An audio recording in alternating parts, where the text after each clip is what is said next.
I think we're live. Go. Hello, people, and welcome back to Agree to Disagree. I hope we're live if Cass got it right. Tonight we are going to be talking about creationism versus evolution and the cultural impact each has had. So our two debaters are Ian and Otangelo. We are going to introduce them individually, and yeah, so I'm going to start with Otangelo because a lot of people seem to know Otangelo. But I'm going to give you 2 or 3 minutes to introduce yourself, and then we'll pass it over to Ian. Yes, hello everyone. Thanks for having me at your channel. It's a little bit confusing because I am debating from my cell phone, so I have echo. So it will be quite difficult for me. But anyway, so most of you guys know me. I am Swiss Italian. I live in Brazil, and I am an intelligent design proponent. I'm an apologist, and I'm an evangelical Christian. I have two YouTube channels. One is Intelligent Design Academy, and the other is the God Talk. And I have also a virtual library on the internet. It's reasonandscience.catsport.com. So yeah, that's basically it. Thank you very much. Ian, would you like to introduce yourself? Yes, can you put, I've got something on screen, if you can just chuck that on. There we go. Excellent, okay. Yeah, so my name is Ian Chen. That's, okay. So that's me, but that's not my wife. That's just a picture of my wife. And I want to say that this is only my second debate. My first debate was against an opponent called Nephilim P, where he quit after 2 minutes, and I believe that's some sort of record. But after that debate, Nephilim P tried to get me fired. So I just want to make absolutely clear that in today's debate, the views reflected here are my own and not the views of my employer. And this debate is conducted under my own time and not during work hours. So I just want to make that kind of very clear. I'm sure Otangelo doesn't have the morals of Nephilim P, but just wanted to kind of cover my ass, so to speak. I also want to state that my views are specifically not against religion or Christianity, but rather the belief that I think fundamentalist creationists that deny the science but also actively teach this is actually dangerous. So I'm targeting this group and this group only, which are typically young Earth creationists. But I have to say that my interlocutor today, Otangelo, I found him to be very polite. He's a very polite individual. So my views do not reflect on him specifically, but more generally on young Earth creationists. And I did promise Otangelo that I will not be making this debate personal, and I won't be. But I, however, will be arguing my points using the same debating tactics from the most idiotic young Earth creationist on YouTube, which is Ken Hovind. And we all know that despite his lack of understanding of any of the sciences, he is clearly a master debater.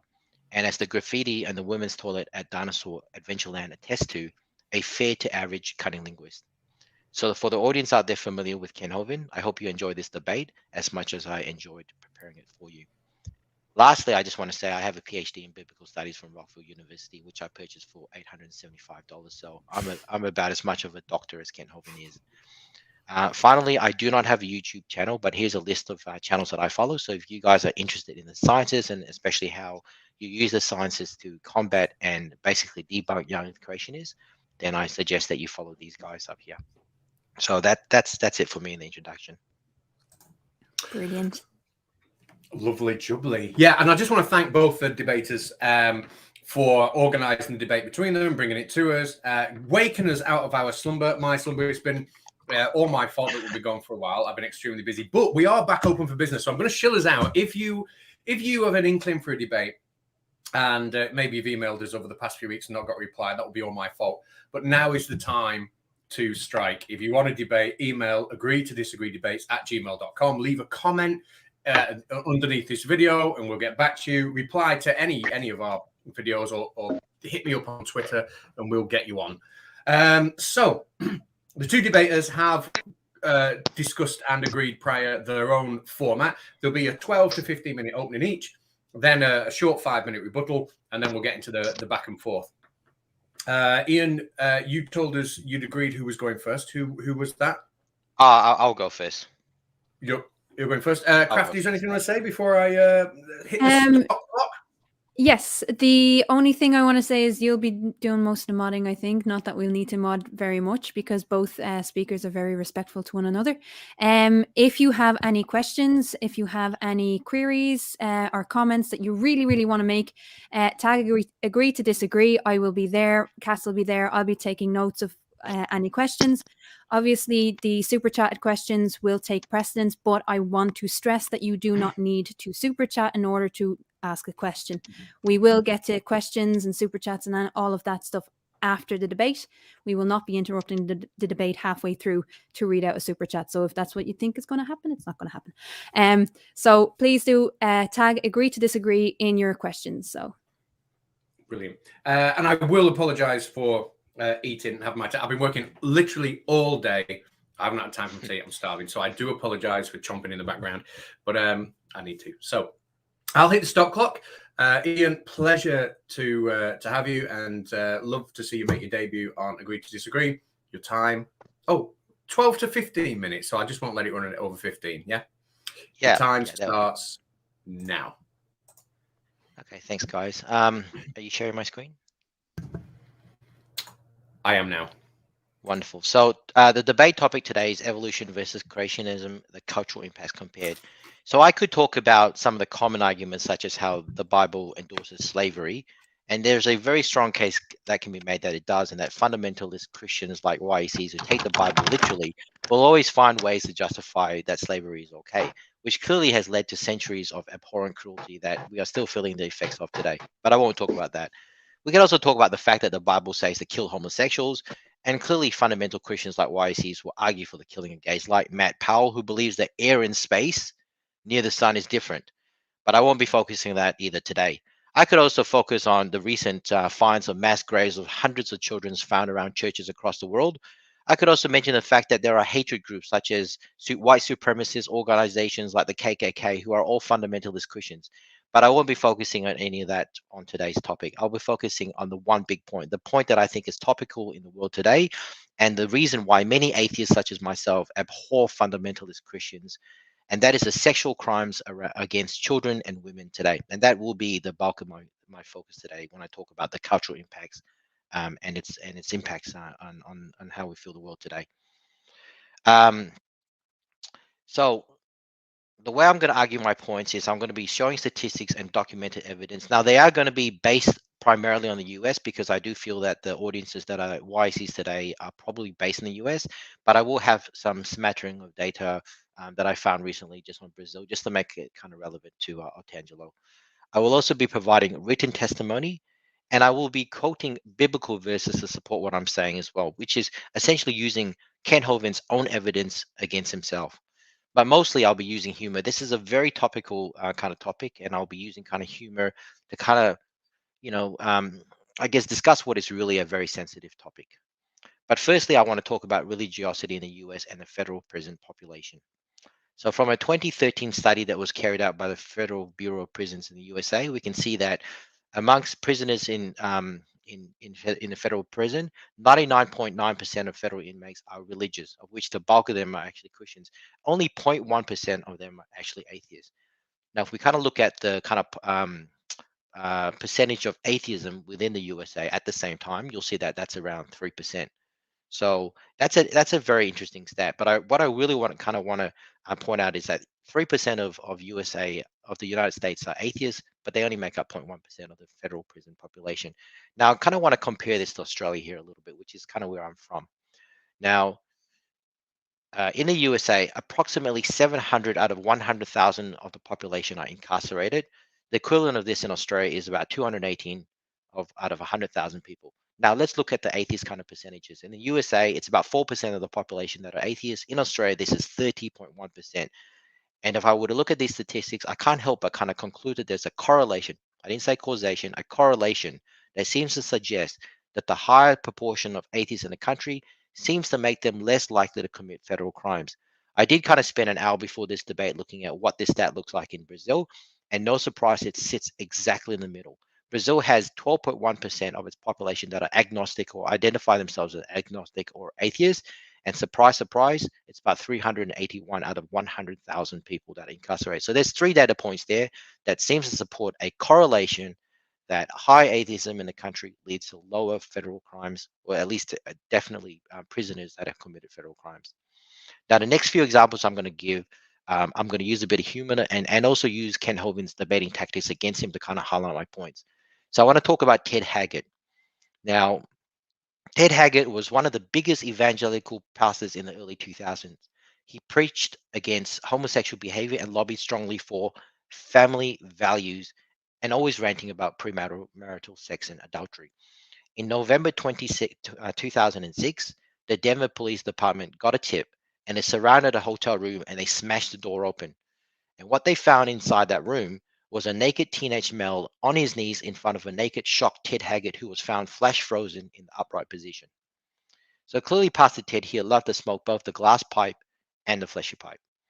But he's not the only one. Here's a list of many top pastors, leaders of their churches, mind you, leaders of the faith that they're teaching, that have been caught up in things like pedophilia, child rape, pornography addiction, etc. So if you have a pastor who is leading your church, and many of them are actually, committing crimes like this, what does this say about YECs, and what does it say about their morality?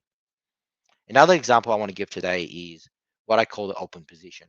So all around the world in churches, even those built on the highest of mountains, Ian, sorry, there are can I priests. just pause you for 1 second? Yeah. I apologize. Can I just make 100% sure that list you've just shown us, are they genuine 100% convictions that are undeniable and Yes, not opinions? yes, they are. They are. Yeah. Yes. So they can be searched out. Just want to be clear that we're not putting ourselves up for any kind of defamation. So they're definitely 100% convictions. Awesome. Yes, I looked at it myself. Yeah. Thank you. Okay. Okay. Thanks Thanks for checking. No, good. Thanks for checking. So the second point I did want to mention is what I call open positions. So there are churches all around the world, even those built on the highest of mountains, where priests are giving their sermons standing behind lecterns. But hidden under each of these lecterns can be found a petrified boy with their mouth in the fully open position. And here's an interesting data point that I found. I found an article that was dated, it's a bit old, it's 2005, but they found in Brazil that there were about 1,700 clerics that have either been arrested, charged, or convicted of misconduct, which includes physical abuse of children and women. And that's about 10% of Brazilian priests. And that number can only be higher, especially if you consider evidence that they didn't have enough to convict. So that number could be, I'm guessing here, but at least twice as high. So to me, that is an astounding number of percentages of Brazilian priests that obviously have, abuse against children or women against them. The third example I want to kind of give today is what I'm calling dating methodology. So in 2014, law enforcement in Alabama was trying a case involving a priest, and they took into evidence his pulpit robe, and they've noticed two sailor stains which they sent in for radiometric testing. One sailor stain came back as dated to a 14-year-old boy, and the second sailor stain came back dated to a 12-year-old boy. And this all came from the same pulpit robe. So for those of you that are slower amongst us in the audience, and I'm looking at pretty much all of you YECs, a sailor stain is what I call a sort of or a variety of the seaman kind.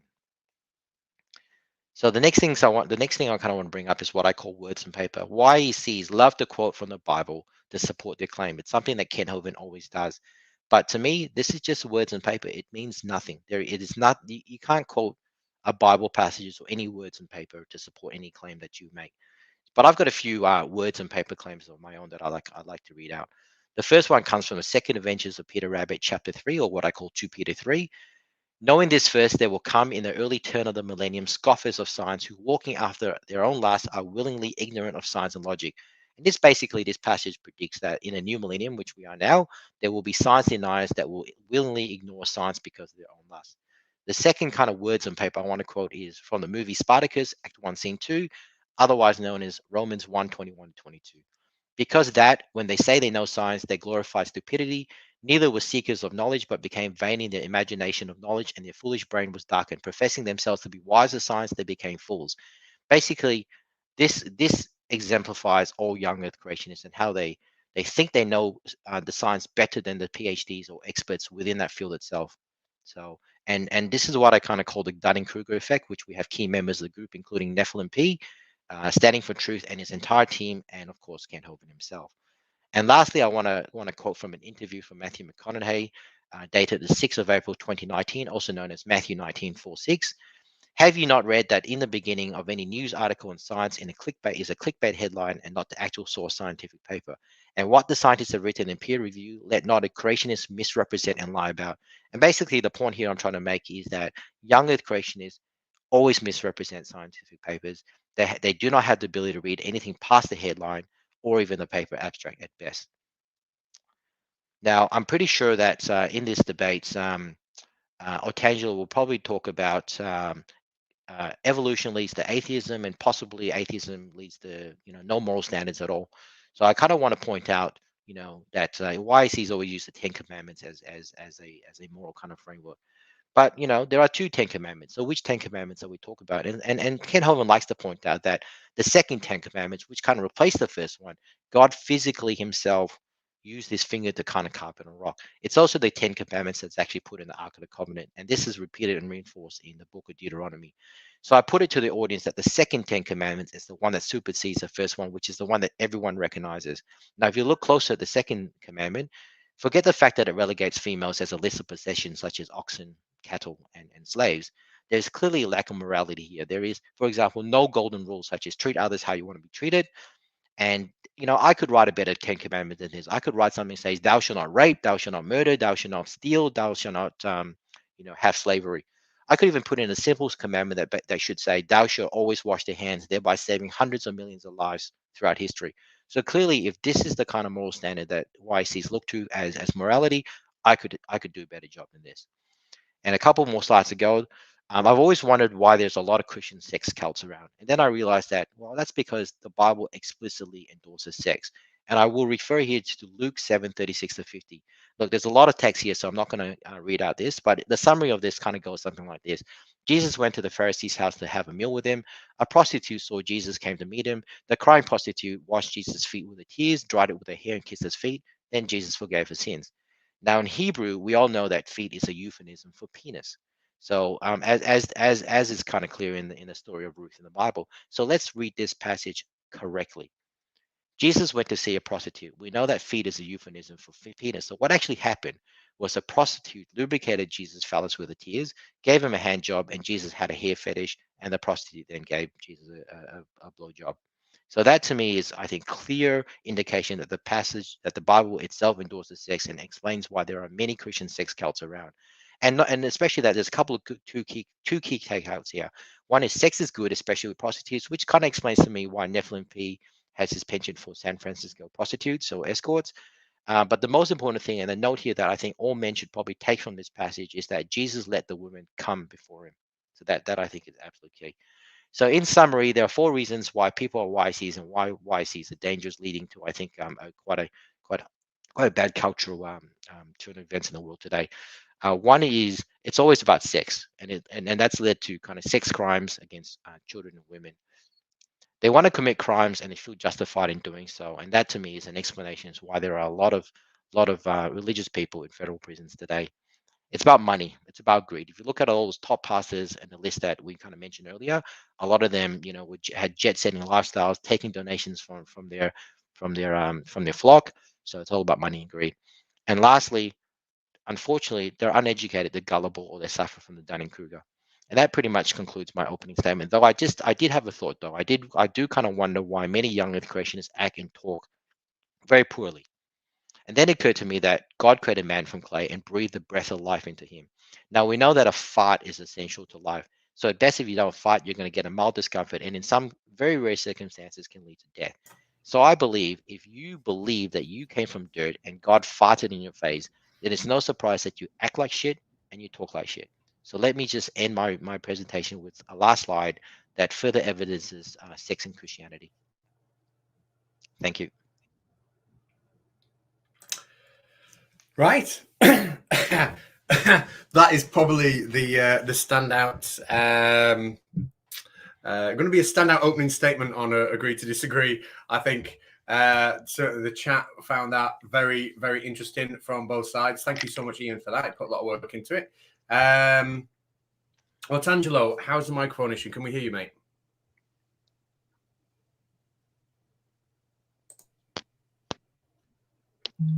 Otangelo, mate, can we hear you? Yes, can you guys hear me now? Yes, Yeah. we can hear you. Yeah, we can hear you. All right, so you've got a lot of things said there, but you will have absolutely equal time. Crafty, is there anything you want to say before we send Otangelo on his way for his reply? No, I wish Otangelo the best of luck. And again, just reminding people, if you want to ask questions to any of the panelists or have really strong statements backing people up, tag agree to disagree in it, and I'll take note. Awesome, Dawson. Awesome, Dawson. How about that? Right, Otangelo, I will start the clock. I'm stunned. I don't know what I'm saying. Otangelo, after you, my friend. Yes, I will probably have echo because I am using my cell phone, so I might be a little bit distracted, but I'll do my best to make my presentation. So can you put it on the screen, or is that... Okay, thanks. Done. Yeah. Okay, evolution versus creationism, the cultural impact compared. The negative social impact of the theory of evolution in the last 150 years has been devastating. Before Darwinism was popularized, the major figures in science were Christians. They are the true science fathers. Harvard University was founded by Christians. Besides one, all of the first over 100 universities in colonial America, almost every charitable organization like the Red Cross were founded by Christians. Most science fathers like Kepler, Newton, Pasteur, Boyle, Maxwell, Martel were also Christians. In comparison, questioning if Darwin's theory did bring any good in scientific research, for example, the author of above article writes, I asked biologists working in areas where one would expect the Darwinian paradigm to have most benefited research, such as the emergence of resistance to antibiotics. I found that Darwin's theory had provided no discernible guidance, but was brought in after the breakthroughs as an interesting narrative gloss. Some claim that when Darwin's book, The Origin of Species, was published, there was a great outcry and a historic clash of science and religion. This is probably more fantasy than fact. Most of the heat had already been spent over books proposing radically naturalistic views in the preceding decades.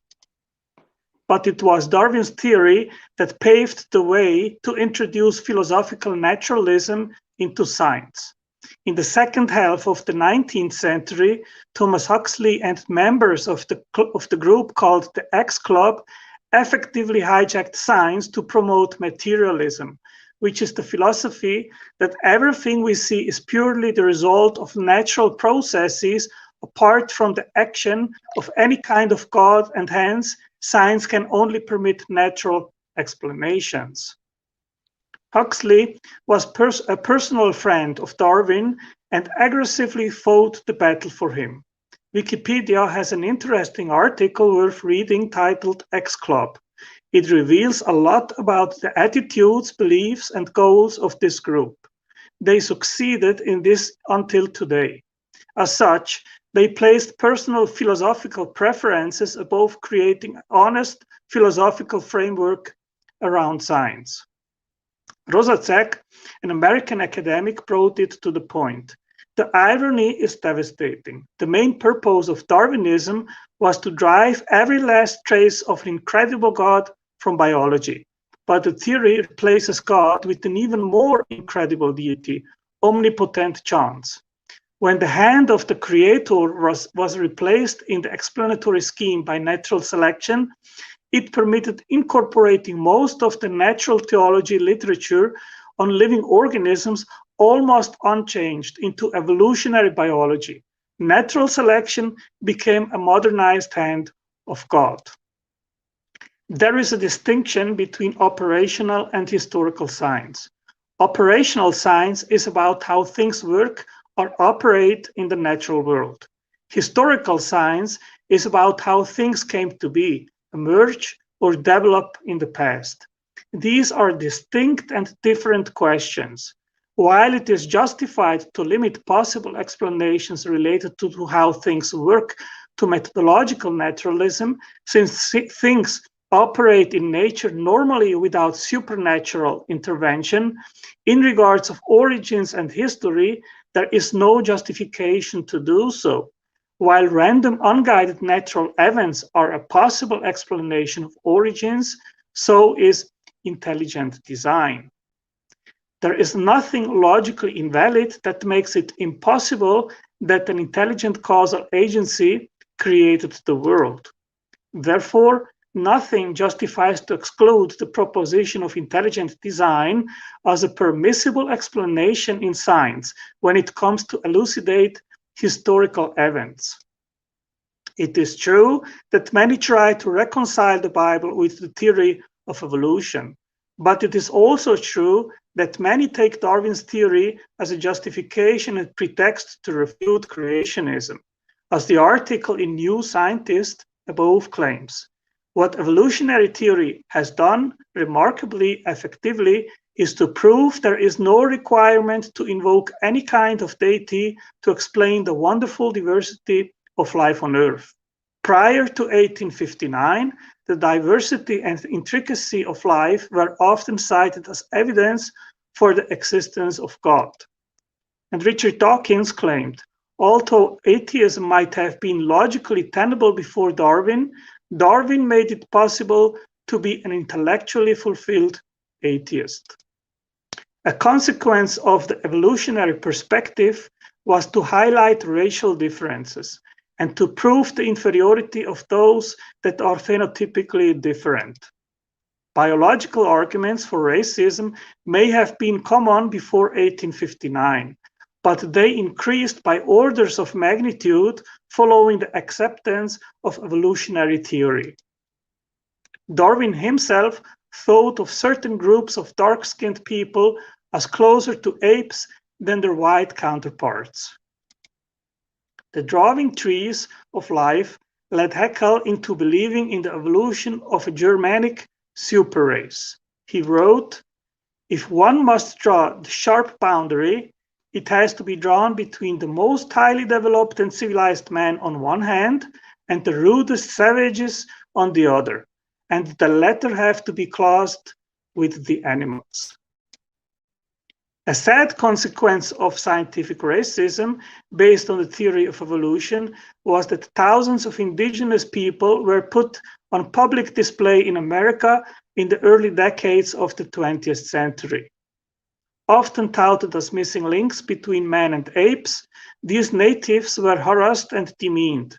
Their public display was arranged with the enthusiastic support of the most elite members of the scientific community, and it was promoted uncritically by America's leading newspapers. Otabenga was one of the 12 Congolese pygmies trafficked to the US for the 1904 World's Fair. Benga had been purchased from African slave traders. Benga was placed in a cage with an orangutan as a lampoon on Darwinism. Benga lived in the United States for the rest of his life. He fell into depression and died by suicide in 1916 at the age of 33.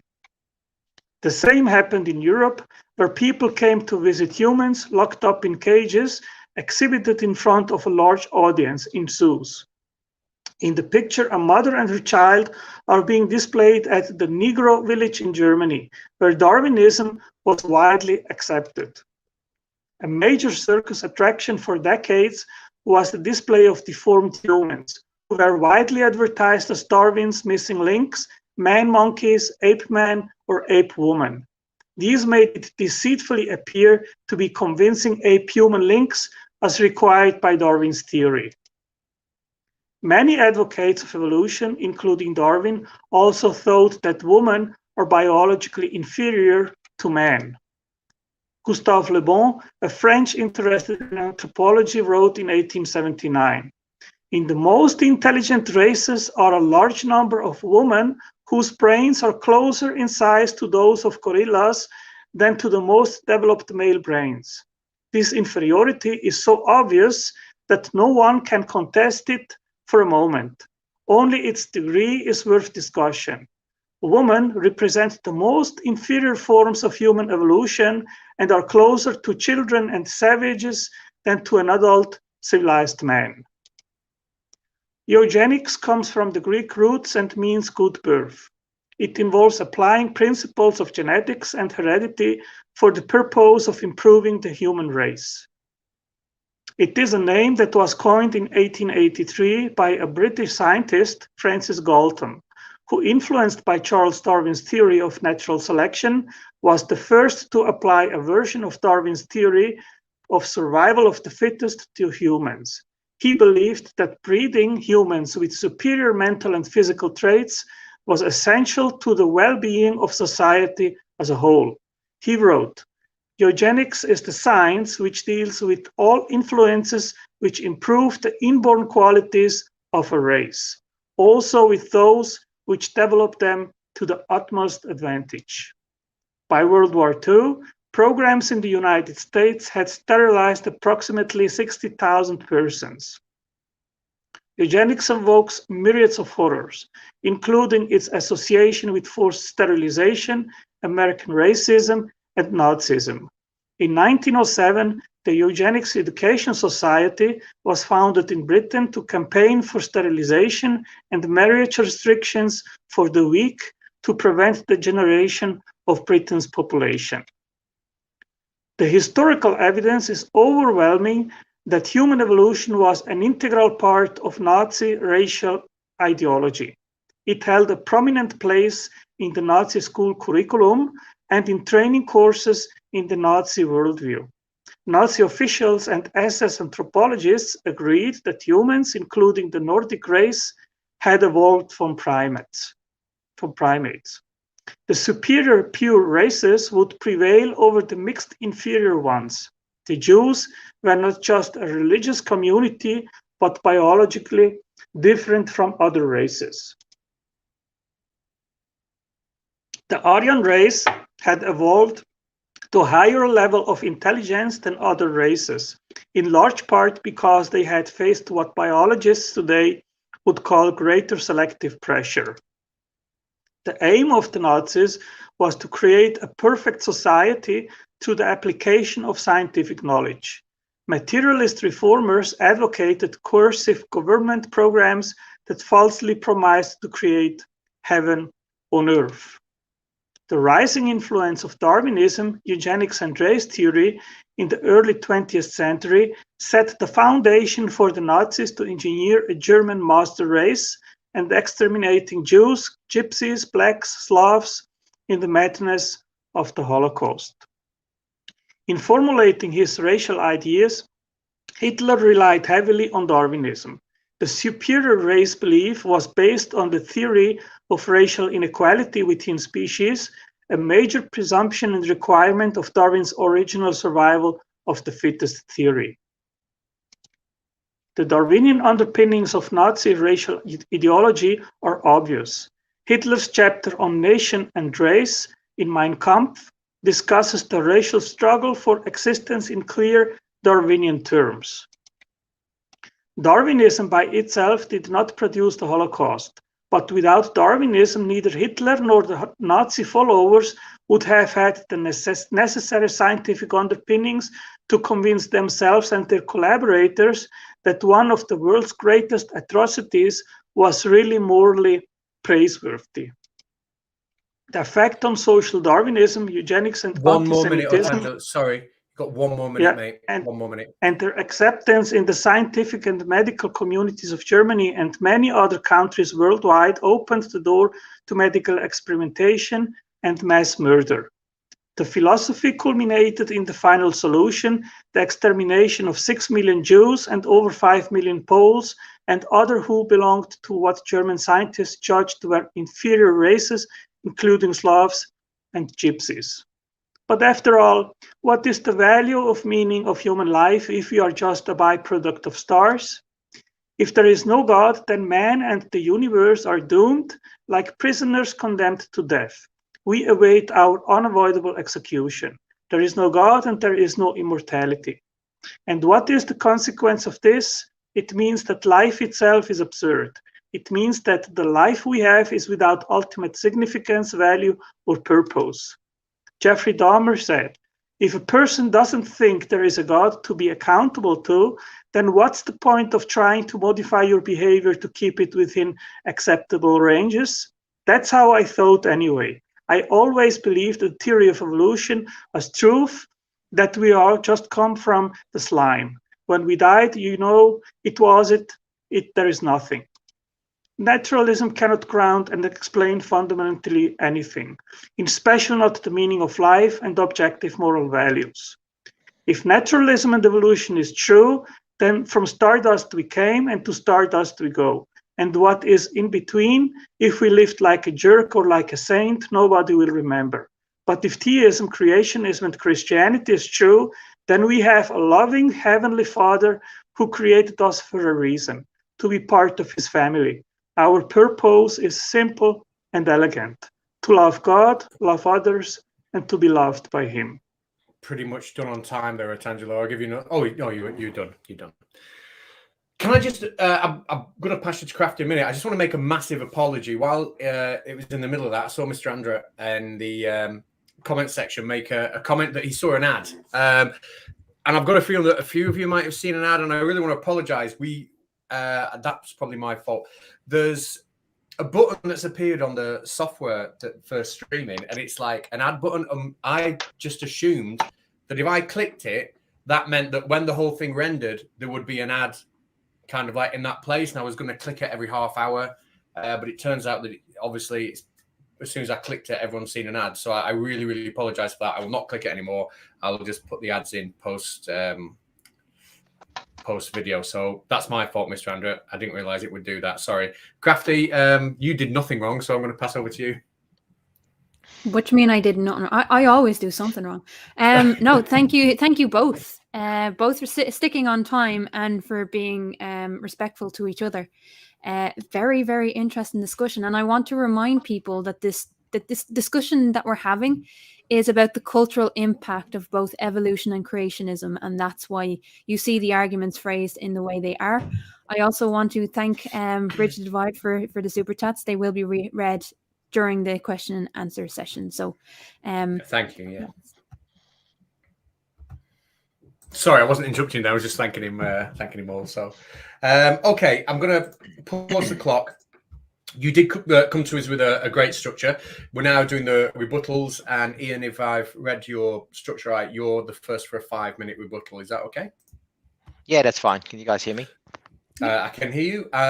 Do you need to share your screen again? No, but nothing to share really. Okay, so I will hit start now. Good. Off you go. All right. So I took a whole bunch of notes of what Otangelo was talking about, and I think the first 5 minutes was kind of relevant. So he's talking about how Darwinism drives God out of biology. He put in a smattering of intelligent design in there. He showed a lot of drawings and quotes from the 1800s. To me, it's not relevant to discussion, so I'm just going to ignore that part. Then he talks about how evolution leads to racism. He talks about slavery. He talks about basically sexism, I guess, from what I heard. And I just want to make the point that all of that existed before Darwin. So there was definitely slavery before evolution as a theory of natural selection was formed. And sexism was actually, I think, came from the Bible itself. So way before Darwinism actually came about. So we know from the Bible that the Bible says that 2 women's words are equal to 1. If you were to rape a woman, the penalty is a fine. So there's a lot of sexism in the Bible that came before evolution. So you can't really equate evolution and Darwinism as kind of creating that in the future. So I'm just basically going to ignore that as well. Then, and I was surprised it took that long for Godwin's law to come about, but it was about within 10 minutes that Nazi and the Hitler kind of party came as an argument. So I just want to make a point here that Hitler did not believe in natural selection or evolution. In fact, from what my interpretation of what he believes, reading parts of Mein Kampf, etc., was he was probably more closely aligned to you, Otangelo. He was more intelligent design. He believed that the white race was intelligently designed, and that the other races were designed separate to that. And he obviously didn't want any mixing between any of these white races. That is not evolution by natural selection, which obviously posited that the entire human race was evolved from a kind of from other forms as well. So we're all from the same kind of forms, but Hitler kind of believed that the white race was intelligently designed separately to other races as well. So that's more ID, Otangelo, which is kind of more your camp, I think. So I kind of reject any of those arguments. So look, the last point around Stardust, etc., and look, I think there is beauty in that. I think it's something that I don't know who kind of quoted it. Was it Lawrence Krauss or something? I heard it from Lawrence Krauss. It might have even come from the guy who did the Cosmos series. Can't remember his name now. So yeah, I think there is beauty in the fact that all of us came from Stardust, and I think you've got to find your own meaning in life, right? So that quote from Jeffrey Dahmer, that was his interpretation of it. I'm an atheist. I think life is beautiful. I'm enjoying my life. I don't need the Bible or any kind of other religious textbook to kind of tell me how to live my life and how to enjoy my life. So I kind of reject the entire premise of the fact that if you need religion, without religion, you can't find any meaning or beauty in life. So completely reject it. I don't really have much else to kind of rebut you. I found your entire, politely and respectfully, of course, Otangelo, I find your entire argument to be kind of either irrelevant, or I think kind of, as I said before, quotes and drawings from 1800s that are no longer relevant today. And I think you kind of basically try to make parallels between slavery and sexism coming from Darwinism, which I kind of want to point out existed way before Darwin or natural selection occurred anyway. So yeah, I'm just going to pause it there anyway and kind of hand back to any time to you, Otangelo. I didn't really find there was anything that I could actually respond to. So over to you. Right. I think I did mute him. I muted everybody because somebody was on the keyboard. Otangelo, are you there, buddy? Yes, can you hear me? Certainly can, my friend. You've got 5 minutes starting now. Okay, so Jan brought up slavery and homosexuality has nothing to do with creationism. Basically, the entire initial presentation of him has nothing to do with the topic that we are discussing. And I was expecting that he would be able somehow to point out how creationism has influenced in a negative manner humanity. So he has brought up sexual crimes about children today. Well, the Bible is very clear, and that is in regards of the first command, which came first in the Old Testament, then was outlined by Christ in Matthew 21:39. Love the Lord your God with all your heart and with all your soul and with all your mind. This is the first and greatest command. And the second is like it, love your neighbor as yourself. Now, if people like pastors or priests have conducted misbehavior and sexual crimes and so forth, so you cannot blame the Bible for their sexual conduct. And rape and misbehaving sexually is not something that is grounded in the Bible, because the Bible clearly is against such behavior. And I can quote here, for example, Matthew 5:28. But I tell you that if you look at another woman and want her, you are already unfaithful in your thoughts. 1 Corinthians 6:18. Flee from sexual immorality. All other sins a person commits are outside the body, but whoever sins sexually sins against their own body. And 1 John 2:16, for everything in the world, the lust of the flesh, the lust of the eyes, and the pride of life comes not from the Father, but from the world. So Jan's accusation is completely misplaced. The Bible is not promoting or in favor of sexual immorality. Quite the contrary is the case. The Bible is about having a monogamous relationship, to marry and then having sexual relationships. So I think that is completely out of reality what he has claimed here. Now, in regards of the influence, since he didn't discuss or deny anything in regards of the influence of creation, but rather generally in regards of the Bible, I think that the Bible has had extraordinary positive influence in regards of various fields, especially in the Western world. And I can quote here a few things, like development of the educational system through Christianity. Indeed, it's impossible to study history without seeing the extraordinary role Christianity has played, not only in the development of racial thinking, but also in the spreading of such thinking, that is, the creation of an educational system. Tough education was important in the pagan world. It didn't become institutionalized until Christianity began its march across the globe. And religion and freedom, they also contend that religion destroys freedom. But again, an unbiased look at history shows the exact opposite to be true. The biblical concept that all people are created in the image and likeness of God is the foundation of universal human rights, including freedom. Before Christianity, human life on this planet was considered cheap.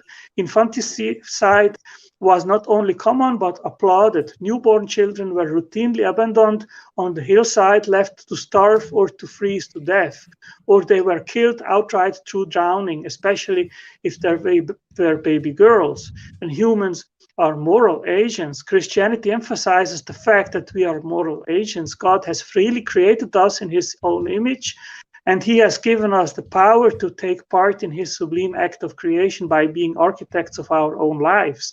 John Stuart Mill's influential doctrine of liberty, which so many of us take for granted, is a direct inheritance from Christianity. It is no use responding that Mill was a product of the Enlightenment understanding of human freedom and equality. That notion was itself a product of Christianity. Where else do you think the Enlightenment thinkers got it? Then human equality. The point of that atheists refuse to grasp is that Christianity espoused the revolutionary philosophy of equality that set into motion an intellectual process that gradually changed everything. It was Christianity which rejected polygamy and adultery and exalted monogamous love, love gathered toward the raising of children. This is the basis of traditional family, and no matter how much secularists decry that institution today, there is still no other force more stabilizing and beneficial to civilization than equality to women. It was Christianity that dramatically elevated the status of women at a time when practically every other culture in the world oppressed them. Indeed, the ancient world treated women like animals. Read the Greek and Roman historians such as Polybius and Livy to verify the truth of this. Women were the property of men, just barely higher than slaves. They had no rights at all. That's why they were so frequently exposed to the elements as infants. Christianity changed that, and women had leadership roles in the early church. They were supported financially when their husbands died. And then politics. Take the world of politics. We've seen how the idea that all men are created equal has its origins in the Bible. Well, the whole idea of limited government comes from the Judeo-Christian tradition too. The notion that there are certain God-given unalienable moral absolutes, such as the right to live, liberty, and the pursuit of happiness, that take precedence over any edict issued by a king, derives from Christianity. And then social engagement and charity. Before Christianity, there was virtually no institutional interest in helping the poor, the sick, the mentally ill, the disabled, the elderly, or the dying. But because of Christian teaching of the dignity of the human person, this societal consciousness came to a screeching halt. In the year 369, Saint Basil of Caesarea founded the 300-bed hospital, the first large-scale hospital for the sick and disabled in the world. So I think this is often neglected and not recognized, and contradicts completely what Jan exposed. Okay, Crafty?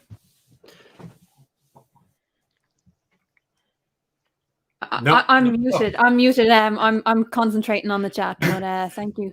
Yeah. No, just wondered if you had anything you wanted to say or add or seen or. Well, there's a few things that have come up, but we'll wait until the Q&A session. What I would suggest is if you guys can try to just channel it into why this is related to the cultural impact You're doing a very good job of it at the moment, but just tie it in a little bit more. That'd be what people are asking for. But no, very. I mean, I'm really enjoying this. Really enjoying it. So we are now at the point where it's a 30-minute back and forth. Otangelo, we know you've been on here before. Who was it you debated, by the way? Just it's bugging the hell out of me. I remember you, but who was your opponent? Yeah, it was Leophilius in regards of the origin of life. Of course it was. Yeah, because Leo's been on a couple of times. He's a lot of times. He's in the chat now, I think. Is he? Oh, he's great. Yeah, I've seen great him. debater. Yeah. He's if you've not checked out his channel, go and check him out. He's a great debater, Leo. Yes, you were the first one he debated, wasn't you? Anyway, so you know the deal. We know we don't talk over each other, etc. And I don't expect any issues whatsoever because you're both absolute gentlemen. But how do we start the back and forth? Does somebody have a question? I've got a simple question for Otangelo. Maybe we can kind of maybe do questions back and forth and see how it goes. So look, Otangelo, I heard a lot of cherry picking from the Bible. So I just want to ask you one question. What does the Bible say would happen, or what's the penalty for raping a woman? For raping a woman? Yeah. You mean in the Old Testament? Well, old, new, whatever. It's the Bible, right? It's your book. So what does the Bible say? Yeah, it is quite some time that I have not read the Pentateuch, so I'm not familiar right now to give an answer to that question. Well, let me refresh your memory. It's a fine. Okay, it's a fine, or I think they get to marry the woman as well. So basically, the woman that you rape has the joy of marrying her rapist. And obviously a fine to the father as well. So I just want to point out that when you cherry pick the Bible, I can also do the same thing and find verses in the Bible that basically contradicts anything that you just said. Okay, and if we're basing it on people who believe that the Bible is real, I think that leads to where we are today, where you have people, white supremacists. You have people like Ken Hovind on his fourth wife now, I think, who we now know is a convicted domestic spousal abuser. You have people like that who are your youngest creationist prophets that are acting, I think, in an immoral manner because they actually take the literal reading of the Bible. So you can pick nice quotes in the Bible, and I can pick some bad quotes in the Bible. And as I kind of said earlier in my presentation, you're just saying words and paper. That's not evidence at all. Well, Jan, nothing that you are objecting actually addresses the topic of this debate, which is about reasons why creationism supposedly had some bad influence to society. We are not talking about the Bible. We are talking about the concept that it was God which created the world, that created the universe, life, biodiversity, and so forth. So I would like that you actually address that. That is what you supposed came to debate with me. So I would like to know what bad influence has creationism provided to the world? Yes, but I thought I answered that, Otangelo. So my whole point is, if you are a fundamental Christian that takes a little reading of the Bible, you can pick passages in the Bible that support your bad behavior. And I've given examples as to what that bad behavior has led to today. You know, high crime rates, crimes against women, crimes against children. You know, and I didn't want to talk about it, but you've got mass graves of children found around churches around the world. I mean, this is all coming from religious organizations that take the Bible as its word. So my point here was, I think, on topic, which is if you are a fundamental Christian who believes in the literal interpretation of the Bible, you can find passages in the Bible that basically supports bad things, and we are now living in a world where a lot of these bad things are happening. So that was my point. Well, I think your point is moot at the moment when I expose which actually is the most important commandment in the Bible, and I can read it again for you. Love the Lord your God with all your heart and with all your soul. How is that relevant? How is that relevant? Love which God? You know, I can say love my cat. I have a commandment that says love my cat. You know, how is this relevant at all to morality? Well, of course, we are talking here about the God of the Bible. And I continue with all your soul and with all your mind. This is the first and greatest command. And the second is like it, love your neighbor as yourself. Now that of course englobes that you love not only your neighbor but also your family, and that you express love. And this is one of the main tenets of Christianity. And the fact that some Christians or people which claim to be Christians do not hold to that moral standard doesn't say anything in regards of the fact that the Bible gives us a positive guidance in regards of how we have to interact with other people. So if we actually follow what the Bible says, this actually promotes a better way to have social interaction. So, And that's Otangelo, what if I you follow the outlined. Bible, so sorry, I just want to get to your point around the love your neighbor just before you kind of get off it. If you follow the Bible, does the Bible make any distinctions between the types of neighbors? So let's say a non-Jew and a Jew. Is there a distinction between that? Is there distinctions between the different tribes back then? Because as far as I understood, there are different punishments. And even if we take slavery as an example, there are different levels of slavery based on whether you are a Jew or whether you're not a non-Jew. So how is that, I guess, consistent with what you say around love your neighbor? Because to me, it's like love your neighbor if you are a Jew, and that's a better sort of love, or love your neighbor if you're not a Jew, that's a bad kind of love.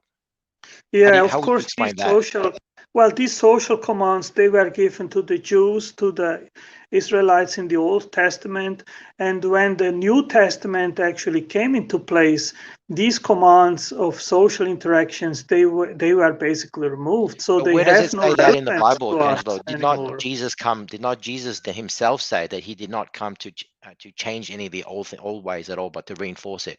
Like where in the Bible does it say, forget anything in the Old Testament? It's now the New Testament, and this is what kind of supersedes it. I do not understand that there is any passage in the Bible that says that at all. In fact, what I kind of mentioned before was Jesus himself said, "I came to basically, make sure that everything in the Old Testament kind of applies." And nothing kind of changes. So that's my understanding of the Bible. I'm of course not a Bible expert. So I mean, Otangelo, tell me where in the Bible does it say that the old is superseded by the new? Well, first of all, Jesus, he fulfilled the Old Testament. He held all the commands in the Old Testament, but the sacrificial system was replaced with the age of grace, and it became different. And the gospel was spread to the Gentiles. And there is no difference today between Jews and Gentiles. We have access to the gospel, to salvation, and to God in as much as the Jews have. There is no distinction anymore. So I think this answers your objection. No, my original objection was that you can cherry pick any parts of the Bible to support what you want to say, and you just pick one particular one where your interpretation of that is basically, the Bible's consistent for all. There is no distinction. It now applies to non-Jews or Gentiles, as you kind of say. I think that's not true at all. I personally think if you read the Bible, there is clearly a distinction between if you are favored or a Jew, or if you're not favored, and there are different rules, whether it's in the old or the new, that applies to you differently. Now, if we talk about the New Testament, what does the New Testament even say about homosexuality? What does it say about? Forget, and I'm not even going to reference the homosexual passages in the Bible between what was it, Jonathan and I can't remember the other dude's name, but there is clearly a homosexual relationship that is explored in the Bible itself. So I'm not even going to talk about that. But what does the New Testament say about homosexuality? And then tell me Let me after what you first say, how does that? Sorry, go on. Yeah, let me first answer to what you said regards of the New Testament. I'll quote here Galatians 3:28.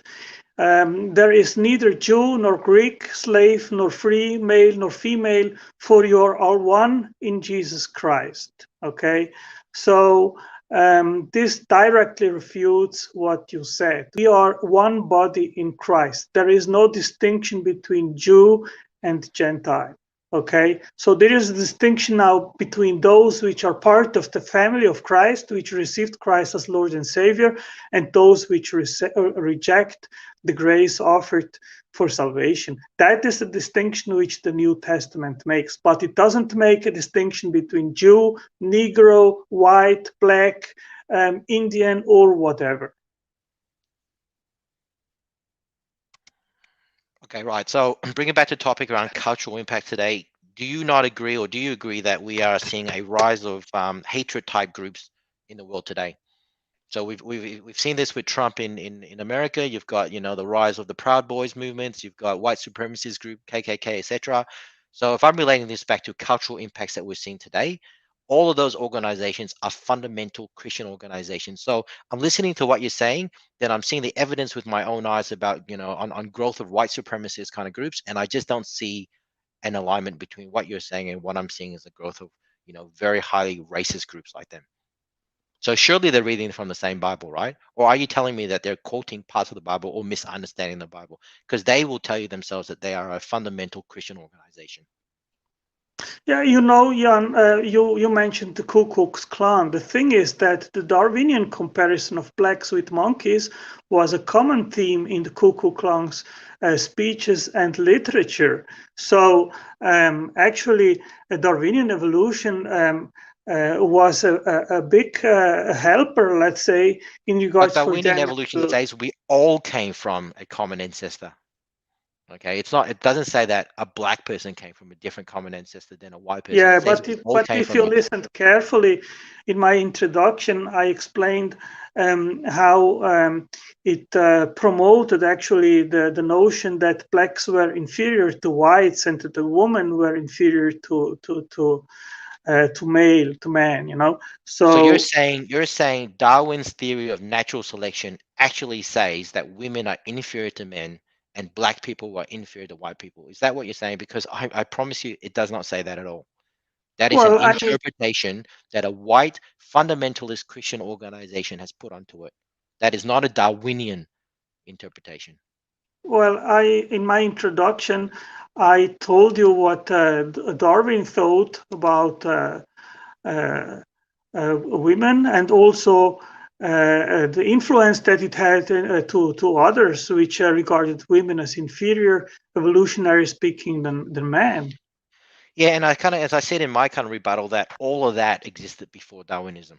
All right, so I can point to a passage in the Bible that says if you were to go to court in biblical times, you need the word of two women to equal the word of one woman. So that basically says, you know, if I were to get a Barbie and Ken doll, the Ken doll is worth twice as much as the Barbie doll. All right, so look, Well, as I the said in inferiority of introduction, women is in Darwin. the Bible itself, and that happened way before Darwin theories. Yeah, Theory of all natural I am selection. saying is that Darwinian evolution actually promoted the notion that women are inferior. So are you Darwin saying also. that women was not inferior before the theory of natural selection? Is that what you're saying, that it didn't exist, or it existed in such a small scale and suddenly accelerated because of the theory? Is that what you're saying? Because I highly doubt that.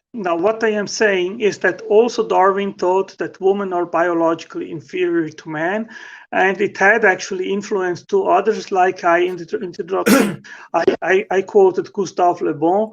That was maybe an extreme case, but it elucidates how the theory of evolution actually promoted that notion that women are inferior to man. Okay, so let's make a hypothetical. Let's pretend Darwin didn't come up with the theory of natural selection. Are you telling me that there would be no sexism in the world today? That's not what I am saying. What we are You're saying questioning, or Darwinism has promoted it. So I'm saying if I remove Darwinism, therefore he did not promote it. Are you saying that sexism will not no, exist I today? am not saying that it wouldn't exist. All I am saying is that Darwinism promoted it, that it also influenced that notion. No, see, I actually reject that. I'm going to do a SpongeBob little standing for truth, kind of knocking the head with the hammer right there. Now, my assertion is all of that existed before the theory of natural selection. In fact, everything I read about Darwin in terms of racism, etc., was he was actually quite ahead of his time. Now, sure, during that time there was what we would call quite racist behaviors today, but at the time he was definitely, you know, against slavery and all that kind of stuff as well. So he was quite progressive of his time. So I reject what you're saying, and primarily my evidence is that all of that existed before Darwin's theory of natural selection. And in fact, you can point to foundations in the Bible itself with biblical verses that support that. So I could argue that existed thousands of years before Darwin's theory of natural selection. And I would argue that even without Darwin's theory of natural selection, that all of that would still exist today. So in other words, you can't argue that Darwin's theory promoted any sexism or racism at all. Yeah, So I didn't I basically deny. reject your entire premise there. Yeah, I'm not denying what you are saying. All I am saying is that Darwinism has contributed to that notion that women are inferior to men. But yeah, but that's yeah, okay. Maybe if I even accept it contributed a little bit, all I would say is that it probably contributed a more positive impact than what you're suggesting. As I said, Darwin was probably regarded, now at the time we would regard that whole belief system as racist or sexist, but Darwin was much less so than his peers and contemporaries. So I would suggest that any of his views would probably have a more positive outcome than what you're saying. And given the fact that all of this existed before his theory of natural selection, I can't see how you can say and point to Darwin as being a cause of where we are today in terms of racism or sexism. Yeah, I didn't say that. I said it contributed to it. I didn't say that it is the only influence. Okay, do we have another topic that you want to talk about, Otangelo? You mentioned homosexuality, right? You wanted Yep. an answer to that. Well, I can quote you here, Romans 1. It's very clear in regards of homosexuality. Romans 1:24. Therefore, God gave. I'll start here from 24. Therefore, God gave them over to the sinful desires of their hearts, to sexual impurity, for the degrading of their bodies with one another. They exchanged the truth about God for a lie and worshipped and served created things rather than the Creator, who is forever praised. Amen. So I say it very clearly. The New Testament is very clear in regards of homosexuality. It regards it as a sin. Now, that doesn't mean that we as Christians have a free pass to hostilize homosexuals or trans women or whatever. That is not what the Bible teaches us to do. So the Bible says that we should love all people. That includes homosexuals, and that includes transsexuals. Does the Bible say to kill homosexuals? Is there a verse in the Bible that actually says if you're homosexual, then you should die? Well, again, the New Testament doesn't instruct us to do so. Otherwise, you would see many Christians trying to kill. Can I ask the point? If you're going to reject the Old Testament, then are you going to reject the Ten Commandments? Because that's in the Old Testament. So let's just reject that. The Ten Commandments doesn't exist. It's not a moral framework at all. Forget about it. Okay, can you give me any Christian theologian which says that killing homosexuals is something that Christians still should do today? Matt Powell, he has said on a YouTube live stream that he advocates for the killing of homosexuals. Now he'll back it down and he'll say, well, I personally won't kill them. The government should do that because that's not my job to do it. But he definitely advocates for the killing of homosexuals. Okay, so is that a consensus amongst theology in Christian theology, or is that just one single voice? So my view is it's not the consensus amongst all Christians, but I was being very specific when I said that my debate today is really around fundamental Christians' interpretations and how that leads to the world that we see today. So if you're a fundamental Christian that take the literal reading of the Bible, yes. Yeah, actually, our debate, again, was in regards how creationism supposedly, in your view, has a negative impact to our society. And you have completely failed, Jan, to provide any argument whatsoever to substantiate that viewpoint. You are bringing the Bible as a whole into question. And for sake of having this debate, I am entering to answer to your objections, but it is very clear. I have provided several examples where the theory of evolution has had in the last 160 years a terrifically or a bad and negative impact on society, promoting genocide, eugenics and sterilization and many other racism, putting humans into zoos as inferiors and so forth. So there is a big list of negative things that the theory of evolution has which you completely misrepresented. So what I have said is the theory of natural selection or evolution, Darwinism or whatever the hell you call it, all of racism and sexism occurred before that even occurred. So I don't think it's valid. You can point to that and kind of say that's the cause of it, or as you kind of then backtracked and said, a contributor of it. I reject that because I think that all existed before. In fact, I then go back and say it actually existed in the Bible. So if I wanted to kind of say, and my whole point here was fundamental Christians who take the literal reading of the Bible, they would read those passages and they themselves would act accordingly. All right. So, and then you talked about Hitler and you talked about all the other stuff, which you kind of made allusions to Hitler being an evolutionist, etc. And he was not. So Hitler believed in an intelligent design creation of the white race and the purity of that white race, that therefore it should not mix with, other inferior races that would also intelligently design. That does not sound like evolution to me, Otangelo. That sounds like it's more your theory, intelligent design, than anything. So when you try to equate Hitler as being an evolutionist, wrong. When you try to equate any of those other people that believe in eugenics because of evolution, wrong. So you say I don't have any arguments, Otangelo. Your entire argument was incorrect or a misrepresentation of the facts. So, yeah. Yes. Can I just drop in for one quick, just something I think some people in the chat will be interested in, and then we will move on back to the focus of creation. But a lot of the debate so far has kind of bounced around the idea of it's kind of gone in the way of Bible literalism. How do you pronounce that? Bible literists, or whether you should be able to take the Bible literally. And I'm not so sure on your stance on that. Would you say that you do think everything in the Bible should be taken literally? Who are you asking, me or Jan? Yeah, you. Well, I don't believe in the Bible, so it can't be me.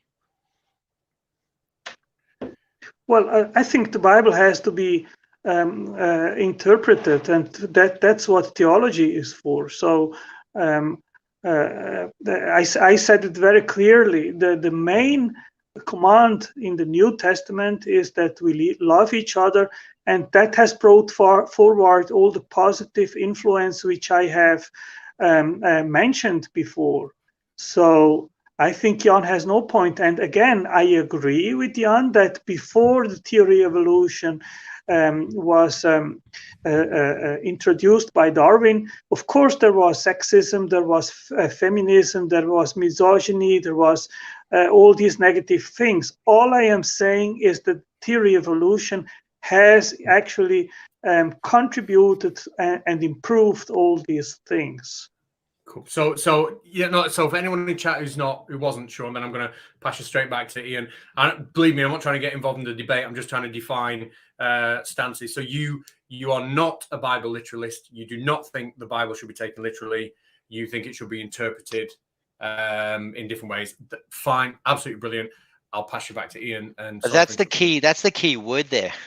So interpretation, like whose interpretation? Like, you'll have different, if you're going to say the Bible can be interpreted, then people will have different interpretations. And that's why I'm guessing you have so many different cults or sects, I suppose, of Christianity out there, because you're interpreting it slightly different ways. And you know what? These sects of Christianity are killing each other, and Keela.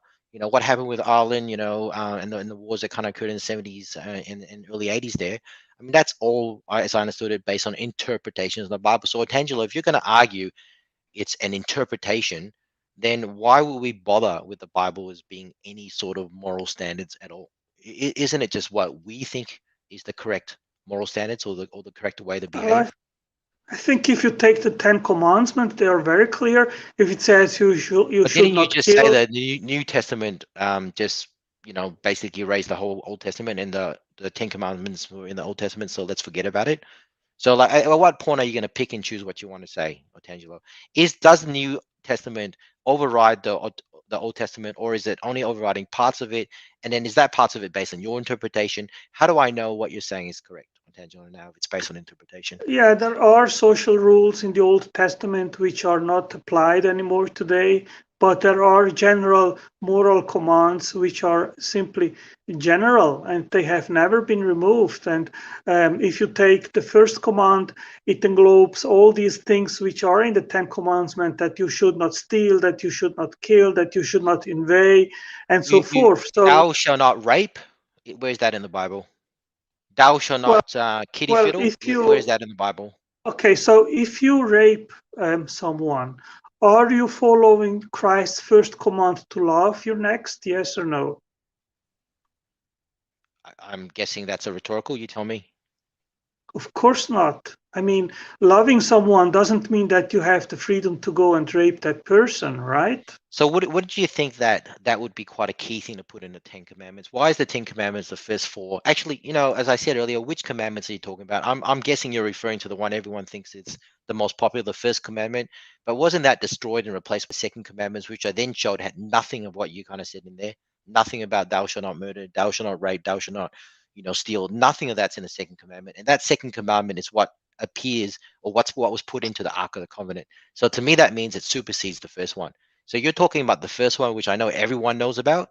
So which commandments are you even talking about? Yeah, we are talking about those which everyone, I guess, agrees upon, that you should not The kill, you first should one. not So you're talking steal, about the first one, you should the not one that was lie. destroyed, the ones that was broken in half and thrown away. Is that the one you're talking about? We are talking Because about Moses those went up which, and wrote the second, and with God's help, came back down with a second set of commandments, which was totally different. yeah, we all know you should not kill, you should not steal, you should not lie, you should not invade the goods of your next, you should keep the Sabbath, and so forth. We all know these commandments, okay? So I think we all can agree that these are good commandments, and if we keep them, then we have a better society. But the first command supersedes them all, which is you should love your next. And if you have the decision to make if you're going to rape a woman or not, and then you think about what is the first command, which says that you should love your next. And if you should love the woman which you intend to rape, then you are not going to rape her, right? So this is a good command. Otangelo, I actually agree with you. All right, so here, we've got some common ground here. Apart from the fact that I think you mentioned about following the Sabbath, I don't agree with that, but I agree with everything you're saying. What I'm trying to get to is that my agreement with what you're saying has got nothing to do, or it's not based on anything in the Bible. Okay, it comes from my society, it comes from how I was raised, it comes from my personal viewpoint, and I think I don't need the Bible to tell me how to behave morally. So I actually agree with what you're saying. I just don't agree that it comes from any sort of commandments. And in fact, I come back to my previous point that you are still pointing to the first commandment, which I've said was destroyed, broken in half, and discarded because Moses came back down with a second set of commandments that has nothing on what you said. The first commandment on there was not love love thy neighbor. So you are pointing to a commandment that was broken in half, discarded, and was not put into the Ark of the Covenant. So, I think my point there is that your moral standards seems to be pretty similar to mine. I'm not basing mine on the Bible, and I don't think you are either. Because if you are basing yours on the Bible, why are you basing it on the first 10 commandments that was broken in half and discarded? And why are you not basing it on the second set of commandments, the ones that were kept in the Ark of the Covenant and was literally written on stone with God's finger? And can I ask before you answer that? Oh, got my heater on down here. I wasn't muted. Before you answer that, can I just say this? We'll wrap this up in about a minute, and then we'll go to questions from the chat. So maybe Otangelo, if you take time to answer that question and give your summing up, and then we'll pass it over to Ian to give his summing up, and then we'll give you questions from the chat. So over to you, Otangelo. You won't be interrupted until you're done with your summing up. Yeah, the Christian moral compass is that we love each other, that we love God in the first place, and then our neighbor, that our family. The Bible is very clear. If we don't care for our own family, then we cannot be Christians. So love is the foremost thing which marks or makes a Christian. So love englobes everything which is good, which is to be patient, which is to careful, which is to do good to your next. Everything which is positive, that englobes love. That is what the New Testament promotes, and that is what we have seen in the history, in special of the Western world, that has been promoted. Otangelo, do you want to give a final summary before we pass back to Ian to give a summary? Is there anything you want to just say, like a final presentation, or? Yeah, I would like just to outline that what I have said in my introduction. The theory of evolution, there are Christians which endorse it, which try to make some kind of a mix between Genesis and evolution and try to somehow come to a common ground or agreement. And I think this is detrimental. I think that if you want to take the Bible serious, then the Genesis account cannot be mixed with the theory of evolution. And the Bible and the Christian worldview, it gives us meaning, it gives us hope, it values human life. We are not simply stardust. We have hope that when we die, we will have eternal life. This is all what the theory of evolution and naturalism in general simply denies. And that makes the human life absurd.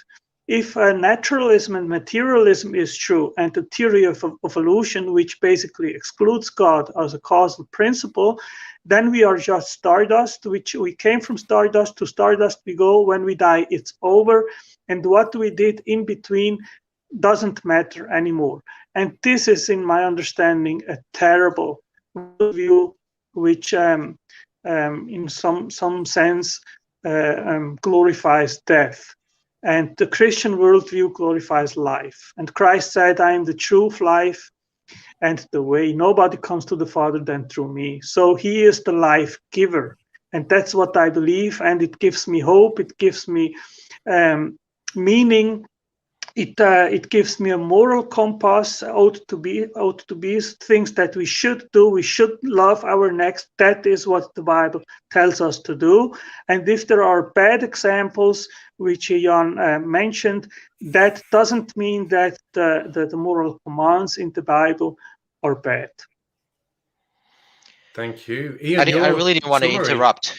Yeah, I really didn't want to interrupt, but Jesus also said that he came to set husbands against wives, brothers against sisters, sons against fathers, and all that kind of stuff. So like I said, you can find and cherry pick any parts of the Bible that basically supports whatever you kind of want to say. So I don't really take the Bible as any sort of moral standard, because you can pick good things on it and bad things from it at all. So can you guys hear? Hey, sorry about that, guys. Just wait a second. Hey, Steve, can you come and take this little boy over to Chris's place and ask Chris to look after him? And please tell Chris to keep it down. I don't know what he did with those boys yesterday, but they were crying so loudly I couldn't do my whack off and a creationist show. And Steve, if that doesn't work, take the boy down to the lake. We all know that will definitely shut him up. So hey guys, that was just a bit of humor to kind of talk about Ken Hovind and kind of his behaviors as well. But hey, I just wanted to kind of take this time to kind of thank Otangelo for being a good sport. Initially, this debate was supposed to be against Ken Hovind, and hence a lot of Ken Hovind kind of references, though I did tone down a little bit, but he was too busy. He was doing his Bible Believers gangbang Baptist blowjob kind of show, so he wasn't able to do it. But Otangelo was an excellent stand-in, and as I kind of said earlier in the debate, my views are not against Otangelo. I have actually found him to be very polite, and I to be frank, I kind of like him, but it was more around YECs in general, and particularly those with a fundamental belief and a literal reading of the Bible. So I hope Otangelo doesn't take any offense. Like I said, I don't think what I said includes him at all. There are exceptions, and I have found Otangelo to be quite a polite individual. So I just really wanted to thank Otangelo for his time, and also to thank Boldy, Katz, and Craft Tequila for hosting as well. I do also want to throw down a gauntlet for Standing of Truth. I would like to debate him a topic he can choose. My only condition, it has to be done on a neutral channel. Maybe this one. And it doesn't matter what topic he chooses. I already know what I'm going to say. So I'm going to throw down a gauntlet to Standing for Truth to have a debate with me on this channel, and I'll finish off with that. Obviously, I'm sure you're saying that because you've seen him in the chat. I will vouch for Standing for Truth. I've debated him a couple of times, and I've always found him to be really civil, really polite, really. Obviously, we disagree, but I've found him capable of having a proper chat, a proper debate, and I would love to host that. I would absolutely love to host that, because and I would love to do it on your channel, but I'd be afraid that if I were to roll him up anyway, he'd break me in half with one hand tied behind his back, as he's fond of saying. He's I'm sure that'd be great. So you're out there, Standing for Truth. If you've heard it, if you fancy that, that'd be great. But I hope it happens. That'd be awesome. Listen, guys, I just want to thank both of you so much because Otangelo, it's the second time you've been on. You've been a credit to yourself both times. Really, really super duper civil, polite. Ian, same with you. I don't think I'll ever forget your opening statement. That's probably a highlight of my highlight of my time on YouTube. I'm going to pass you over to. I'm going to pass everything over to Crafty now. Hello. Okay, so we have a few super chats that we want to get to first. A lot of them from Bridge the Divide has a few interesting questions. For 199, he says, I assume it's a he, I'm sorry. Appeal to conspiracy, seriously. I think that was when Otangelo first started. Otangelo, do you want to answer that? That there was an appeal to conspiracy? What kind of conspiracy are we talking about? I think it was in relation to evolution causing racism or causing sexism. I'm not sure, Bridge Divide, if you want to just clarify what your question was. But yeah. If not, we can move on. I think it was more of a statement than. Yeah, I'm actually not sure it's a conspiracy that Otangelo was saying, but I think he misrepresents and he's making allusions to natural selection as being the cause of a lot of troubles we see today. Whereas my point is all of that existed before Darwinism. Yeah. Darwinism. Well, he goes on for 499 to ask Otangelo, can you explain why Dr. Francis Collins, a devout Christian, accepts evolution and decries intelligent design, young Earth creationist, as ludicrous thinking? Well, I accept evolution as well. It has to be defined what do we mean by evolution. If we are talking about change over time, microevolution, adaptation, then this is a scientific fact which is undisputed even amongst Christians and young Earth creationists and intelligent design supporters. But when it comes to common ancestry and the tree of life, the claim that all life forms descend from one universal common ancestor, then there is a dispute. And of course, there are many theistic evolutionists which try to mix Genesis with evolution, but I think this is always disastrous. That doesn't work. Okay, so Professor Collins, I think he is a theistic evolutionist, and I simply disagree with him. When we look into the science, then it becomes very clear that it is not just genetic information which defines organismal complexity and architecture, but also epigenetic languages and codes. So it is much more complex than generally thought.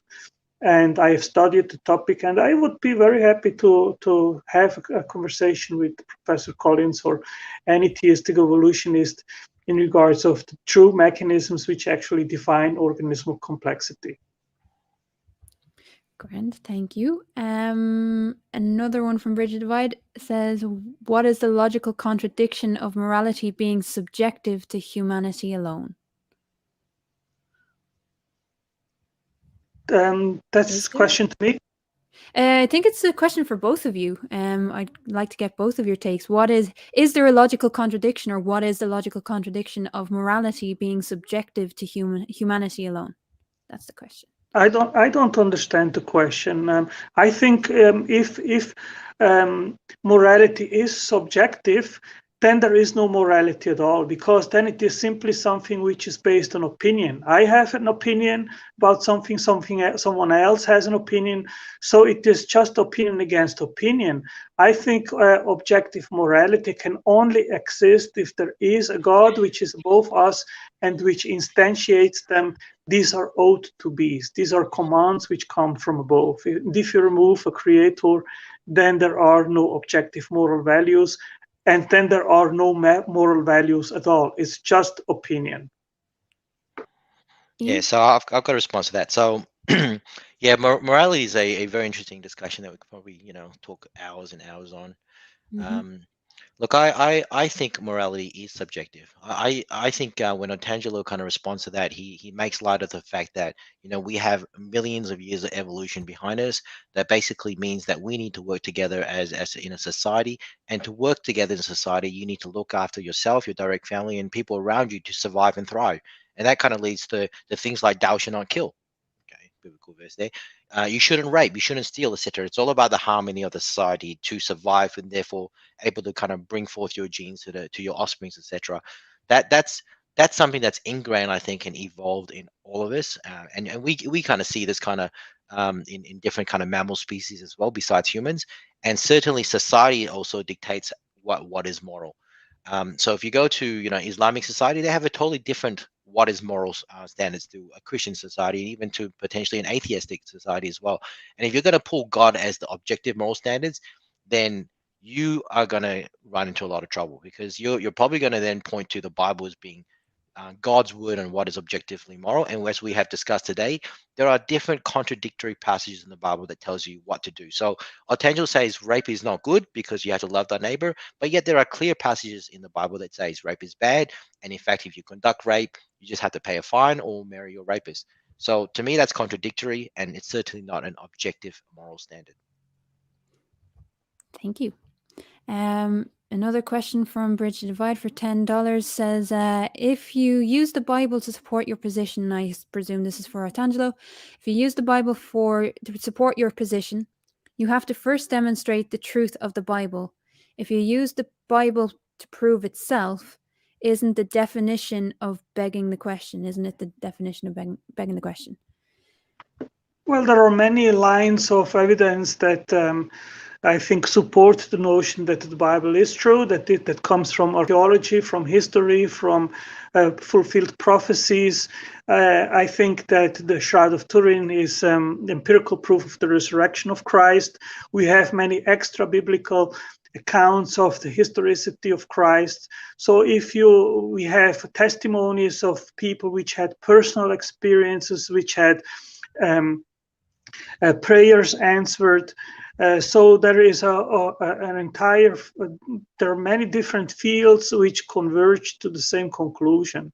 So I think this gives support to the notion and to the conclusion that the Bible is true, and that there the true God is revealed.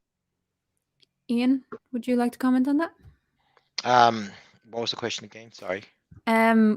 If someone uses the Bible to prove itself, is it not begging the question? And Otangelo is suggesting that there's nothing more I have to say about that. Yes, and sorry, I wasn't concentrating because I was chucking in a super chat as well, just a bit funny. But I mean, there's nothing more to say. If you're going to use the Bible, then it's circular reasoning. It's it's the answer is yes. Oh, and there's more coming in. Okay, thank you. Sorry, that was why I wasn't listening. I chucked in. That's okay. I've just seen it. It just popped up. Another question, Bridge Divide for $10 says, you accept the 10 commandments, you reject the laws of slavery. Both were supposedly handed down by God. How do you reconcile this break in your epistemology? That's a good point, yes. I assume that is for Otangelo. Yeah, slavery is a complex topic. I don't think that I can give an adequate answer in a minute or so. But what we know in history, that it were Christians which actually were the biggest promoters to abolish slavery. So again, the Bible had a positive influence in regards of that, precisely on the notion that we are equal, and that black people, they are not inferior to white people. Yeah, citation needed on that Christian. As far as I understood, there was, back then there was a lot of Christian missionaries that went into like North America to try and convert the natives there, and they did not think those natives were equivalent to the white, so to speak. So citation needed there, and this is really simple. Thou shalt not enslave another human being. That's as simple as that. Okay. Put that in the commandment. Apparently, Bridge Divide is saying that you didn't answer the question, Otangelo. I'm not sure which, but we do have a lot of questions and we do have a lot of comments, so I'm going to try and get through them as quickly as possible. And thank you guys for your patience. For £10 from Stevie B says, thanks, Cats and Crafty, and good luck. I'm off to bed. So good night, Thanks. Stevie. Thank you for being here. David P. Neff says for $5, Otangelo, if God's law is perfect, then how come some things are sin in the Old Testament, but not in the New Testament, and vice versa? Yeah, it has to be seen what exactly he's talking about, and then make a study in regards of these passages in the Bible. I think it's more along the lines of if God as an entity sets down laws and they are perfect, then how come in one version in the Old Testament things are okay and they're not sins, in the New Testament they are sins, for instance owning slaves, and vice versa? Why are things okay in the New Testament but not okay in the Old Testament? I think that's why it's a question of why does God's law change if God is perfect? Yeah, as I said, it would have to be looked more precisely into what he's referring to, and then make a Bible study in the text to come to a better understanding of these supposed discrepancies. There are many things which suppose they are contradictions, and when you go and look closer, then these contradictions vanish. But I don't think this is a format right here to go closer into these discussions and making an adequate elucidation of these things. Mm-hmm. Fair enough. Fair enough. Ian, have you got anything to say on that? No, not for that. Okay, great. For €5, Bridget divides. For $5, sorry, Bridget Divide asks, if a belief provides an emotional or psychological utility, does that mean the belief represents reality? And I think that's for both of you. No, of course not. If the belief, sorry, say that again. If the belief, could you repeat that again? Yeah. Sorry, If a belief provides an emotional or psychological utility, if it has a use emotionally or psychologically, does it mean that the belief represents reality? Is it fact just because it provides utility? I think it provides utility in reality to the person who believes it. All right. So if you believe in God and that makes you do good things, that's fine. I don't believe in God, but I'm not gonna say that's not real to you. I think, if you ever believe in God and that makes you do good things and that's real to you, that's fine. So I do kind of think if the belief impacts you and you believe it, then that is reality to yourself. It's not reality to me because I don't believe in God clearly. Where I got a problem, as I kind of said earlier in the discussion, is if you're a fundamental Christian that takes a little reading of the Bible and you are doing bad things. All right. Now that unfortunately is still reality. It's a reality that impacts me as well. It's a reality, obviously, because you believe in it, and that's what I'm trying to stop. That's what I think. I don't think we need more fundamentalist Christians. I am not against Christians or religions as a whole, but the fundamental reading of the Bible that leads to bad things that are being done around the world today, that's what I'm against, and that unfortunately is reality. Okay. We have 2 more super chats and then I can get into some of the chat questions. Jim Broughton says for £5 says, no question, just a shameless plug. Buy our new album, Deadbeat Lullabies by Fine Lines. Best And of I'll luck. be tweeting that out. So if you follow me on @CatsConspiracy on Twitter, then I'll tweet that out as well. That's your album, is it? Cats, is it? No. That's not my album. That's my Twitter account. I just see the guitars in the background. I just assume you're in a band. They're painted on the wall. They're just painted. Oh, are they? They're not real. They're not real.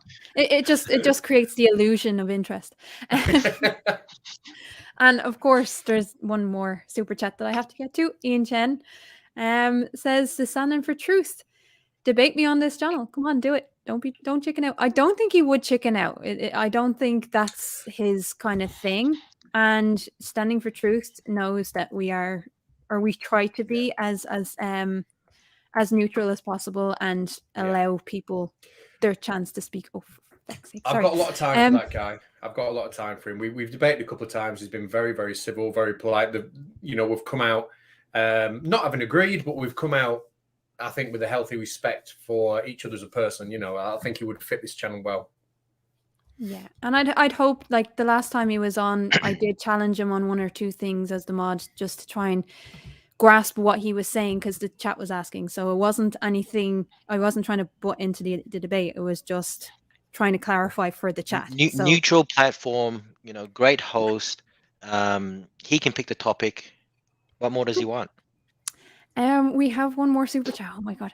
And then we will definitely get to, because there's some interesting questions that I picked up from the chat. So, Bridge of Divide for $10 again says, Otangelo, if God's laws change, then morality is subjective to God and not objective. If you acknowledge this, then you contradict your position on objective morality. If you don't, it's cherry picking. That's an excellent point. Yeah, I don't acknowledge it. I don't think that God's laws change. But you said that though. You said the New command, Testament. the command to love God in the first place and your next can be found in the Old Testament, and it can be found said by Jesus in the New Testament, and it's the same. So, and it's the foremost and the most important command. It didn't change. Okay. But you had argued though, Otangelo. Sorry, can I speak? Go ahead. Mm-hmm. Go ahead. So you had argued before that the New Testament, and you use that whole phrase around, you know, love thy neighbor, etc., and therefore, you know, contradicts the whole, you know, killing of homosexuals and all that kind of stuff. So, you know, just to that person who made that super chat before, that's contradictory to me. So how are you? Sorry, can you explain to me how you are, you know, putting that in your mind that it's not contradictory? Well, there are laws in the Old Testament which are not in place or valid in the New Testament anymore. So laws change. That's what you're saying. Laws change. No, they did not change. They are simply not in place anymore. Okay. So they were relevant, and they're now not relevant. That's what you're Right. saying. Exactly. Yeah. So they've changed. They were No, they relevant. didn't change. They're not They relevant. are not. They were relevant for the Jewish people in that age back then. They are But that's not an relevant. interpretation. Guys, can we not interrupt each other? Can we not interrupt each other, please? Okay, sorry, my fault. Go on, Otangelo. Otangelo, go on. Sorry, I won't interrupt. Yeah, I think I answered your question, Jan. So that is my what I was going to say. That there are laws, like all the sacrificial commands in the Old Testament, which are not in place today anymore, and that also is in regards of civil commands, which are not the New Testament. They are not followed by the New Testament church anymore. So it's not that they changed; they are simply not relevant anymore for the church. Okay, and my entire point there is that's an interpretation of what is not relevant, so someone decided that that's not relevant today. So it's an interpretation, and that goes to my entire point. If you interpret the Bible however you want to interpret it, that leads to good or bad behaviors, and I don't like the ones that interpret it that leads to bad behaviors. Okay. I'm moving on swiftly on to the questions from the chat. So Raging Hyrule asks, Otangelo, just for clarification, what do you think the term scientific theory in science doesn't mean hypothesis? Do you think and actually, in fact, it's in regard to evolution? Well, a hypothesis is something which you make a hypothesis and then you can test it if it's true or not. A scientific theory has been tested repeatedly and then has been proven to be correct. So that's the distinction. Okay.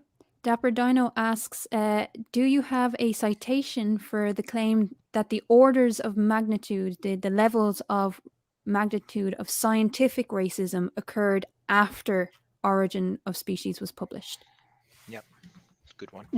I think in my introduction I gave good examples showing how many different things in regards of racism were substantiated based on Darwin's theory of evolution. Now, of course, quantifying that would be very difficult.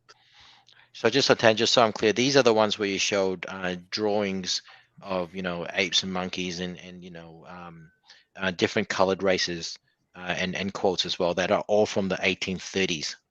That's what you're referring to? No, they are not from before 1859. There are drawings which are clearly after.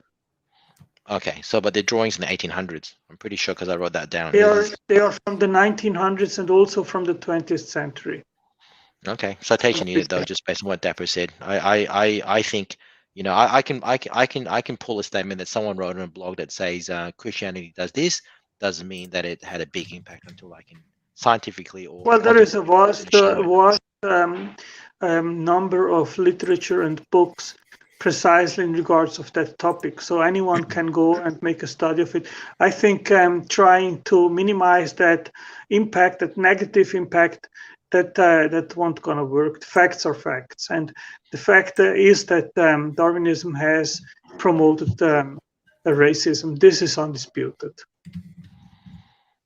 Yeah, I also have quotes, by the way, of Standing for Truth, Nephilim P, and Ken Hovind basically saying that evolution is true. Does that mean that it's true? Well, I also say it's true. It depends what you mean by evolution. Yeah, I'm just yeah. Today is about the cultural impact of each. Yeah. So, just because we have a lot of questions, Sable Eagle asks, Otangelo, is your biggest problem with the teaching of evolution that some power is now in the hands of non-Christians teaching these kinds of subjects?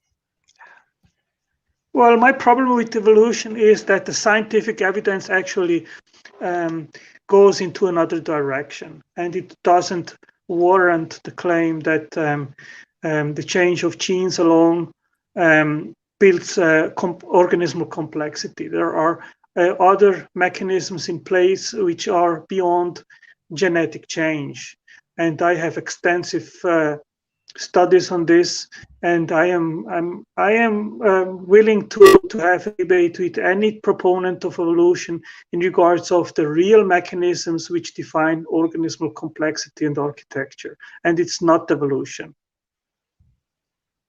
Do you have anything to say back to that, Ian? No, I'll leave it to him. I have the last word there. Oh, jeebus. Snake was right. I will get to your question now in just 2 minutes. But we do have a hell of a lot of questions to get through. Right. So, in relation to your the pictures that you posted, Otangelo, Tusk asks, do you realize that you started out saying evolution equals racism, but cited dozens of Christian scientists who subjugated non-whites, not atheists? Oh, that's interesting. I didn't know that. I'm sorry, I didn't understand the question. The question was, do you realize that a lot of who you were citing, for instance, just one off the top of my head, Hitler, was actually Christian and not atheists, and you were who subjugated? Yes, Hitler was definitely not Christian. This is not true. He was an occultist. He used some publicly for reason of propaganda, some Christian versicles and so forth, but he was definitely his personal religion was not being a Christian, and of course if he would be a Christian, then he wouldn't have done what he did. I would like to think so. However, he did talk about Christianity or Catholicism for the majority of his life, even in back rooms. Sociologist here. The next question is from Leophilius. Don't people like Kent Hovind have a cultural impact with regard to Christianity in a negative sense? I think that's for Otangelo. Well, that's not for me to decide or to judge, I suppose. The answer is yes, Leo. Sorry, yes. Sorry. But just to clarification, I like Kent Hovind. Okay. Answers in Atheism asks, do you have a citation from Darwin saying that women are inferior because he argued that we had the same genes? Well, I would have to find where I have that information from, which I presented in my introduction. So no, you don't have one. Well, if no, not right in my hand. I would have to find to search for it for where I had what I mentioned in my introduction to give that answer. So I don't have it right at hand right now, the source of that. If you can find it, we'll put it up on our I don't think community you'll be able post. to find one, to be honest. If you can, I have to take him at face value. No, I If he can has one, search. I can search for it, and then I can Yeah. provide it. yeah, I just not don't right have it on at hand right now. Okay. Question about homosexuality. Is it a sin? Some creationists do say horrible things to same-sex people. It did. I think there was another part to that, Walter. I apologize. So I suppose, is homosexuality a sin when it's written in the Bible in various places that it is? Yes, I consider homosexuality a sin in as much as any other kinds of behavior. It doesn't outstand as a bigger sin like other sins. So it is a sin. It is very clear in the Bible. I regard it as a sin, but I don't agree with Christians which use that as a pretext to mistreat homosexuals or to treat them distinctively or differently or badly. Ian, do you want to get in on that? Well, my point there is I don't think the Bible makes a distinction between very bad sin and less bad sin. I think a sin's a sin, and the punishment for any type of sin, whether it's homosexuality or talking back to your parents, is death and eternal torture.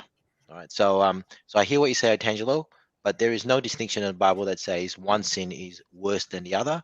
And in fact, if that's the case, then the fact that, have you ever talked back to your parents? Because that's a sin, and you should have died for it and be tortured for it for eternity. Believe me, if you knew my mum and talk back to her, then you would die for it and be tortured for eternity. Yeah. And bloody hell. We have a few questions left, and then we can chill. Couple more super chats well bobbed in. Oh, okay. Give me 1 second. So Phoenix asks, for Otangelo, is it possible that the people in power at the time of Darwin's discovery were already racist, etc., and simply looked for justifications in their view in evolution, and so evolution itself had nothing to do with the rise in racism? Well, in regards of the motivations, I've not studied it, but of course, in the Victorian era, there were many things which in conservative England, they wanted to have mistresses, and when Darwin's theory came up, then basically it promoted it, or it removed God from a judger. And of course, if there is no God which looks upon your shoulders, and there is no God, then you can have your mistresses and nobody cares about it. And that's the reason why it was so easily endorsed by the society. And there are other things for sure, but I would have to go into it to give maybe a more detailed answer to that question. Okay. Sorry, I do have more questions. Oh my Jeebus. There's more super chats coming in. I will get to the super chats now in a sec, but just let me get through the rest of them. Tusk asks, can you ask Otangelo, if the Bible promotes monogamy, how many wives did Abraham and Jacob and a few others have? Too many names. Well, in the Old Testament, it was permitted to have more than one wife. And in the New Testament, it is clear that it was promoted that we would have a monogamous relationship, one male and one woman. Except if you're Ken Hovind. He's on wife number 4 at the moment, so clearly he doesn't take his Bible seriously. I think that's more of didn't he get divorced? So I mean, there's the whole thing on that, whether he was or not, so I won't get into it. But yes, but so, we all know he's a professional wrestler on the side because he practices body slams on his wives. Oh God! Allegedly. Well, he has been convicted for it, but he's been convicted. We have to be careful. Right. Sorry. So 2 more, and then I'll get back to these super chats. Walter asks, I'm sorry, I can't actually pronounce your last name. Walter asks, or Walter asks, why is the first, that one. I'm sorry. Why is the first commandment believe in God? Why is that the first commandment? Because I believe that God created us humans to have a relationship, and that we would know Him, and that we would worship Him, and that we would love Him. That was the purpose that He created us, that He could have a loving relationship with us. And I think that it is for our benefit. It is not just because He is an egomaniac or someone who just wants to be loved, but when we actually know Him, as I know Him and we Christians know Him, then we understand that He is worth of worship. And when we do that, then it benefits us. Otangelo, which is more believable? If God created humankind, why would He need to say, believe in me? Or, second alternative, if God was one of many gods in a society and, of different tribes believing in different gods, and He commands, believe in me, which is more believable? Because if I were to create the human race, surely that would imply that you should believe in me anyway, because you can see for yourself I created you. Anyway, that's my point. Okay. Last question before we get to the final super chats, and then we can go to David's after show for whoever wants to go. David P. Neff asks, Otangelo, Christians don't agree on which books belong in the Bible. How can the Bible be a moral standard if Christians can't figure out which books actually belong there?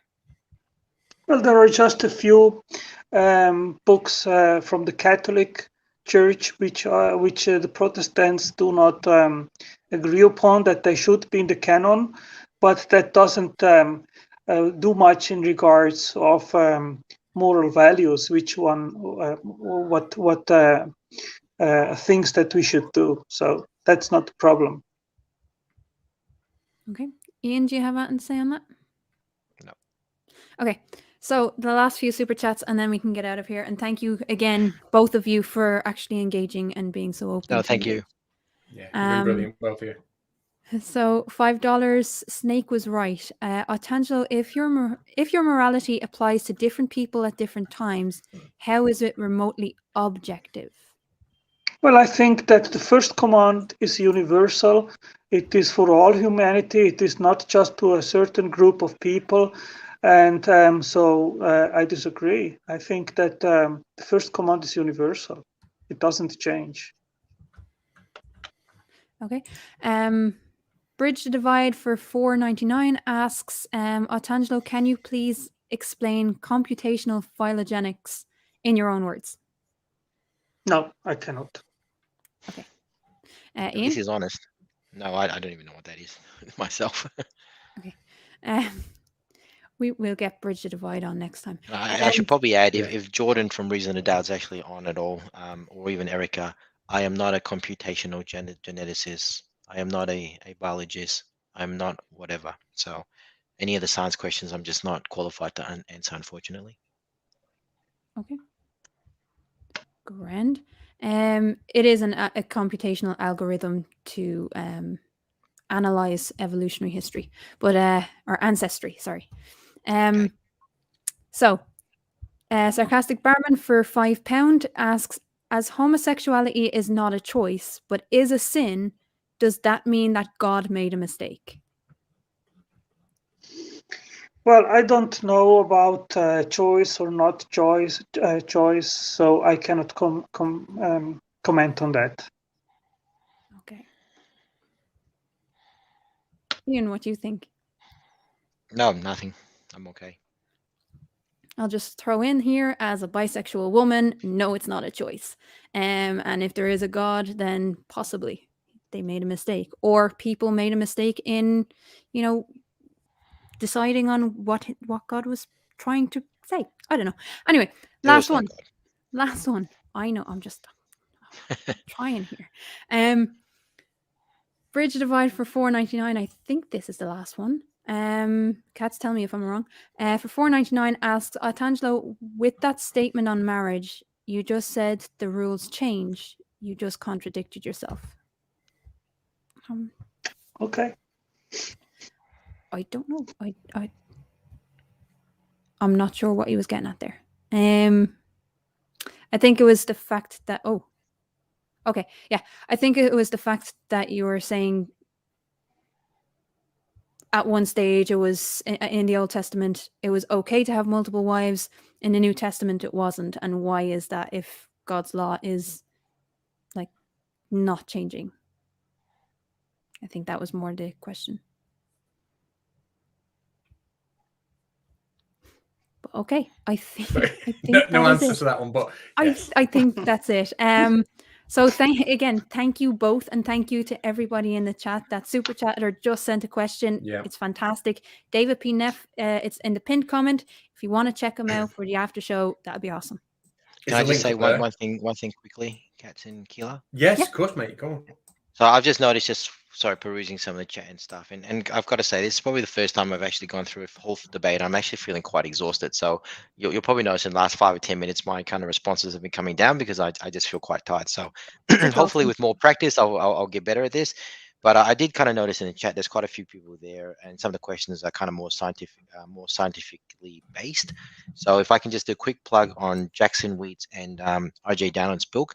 Read this book, and it's a very comprehensive answer to anything all young earth creationists and a debunk of that. So I've got it myself, and I kind of use this as my Bible, so to speak. So anyway, that's it for me, and thanks again, Baldy Cats and Crafty Keela, for hosting an excellent channel. Listen, guys, thank you so much for both coming on. Like you've embodied everything. Otangelo, second time you've been on, second time you've been an absolute gentleman. So thank you for that. I know that when you come here, you're probably thinking you're going into the enemy territory, because the way that I run my channel and so on, people are probably not thinking the same as you when you come over here. Yet you come over here and you act like a gentleman anyway. So thank you so much for that. I really appreciate it. Yes, definitely. Thank you, Otangelo.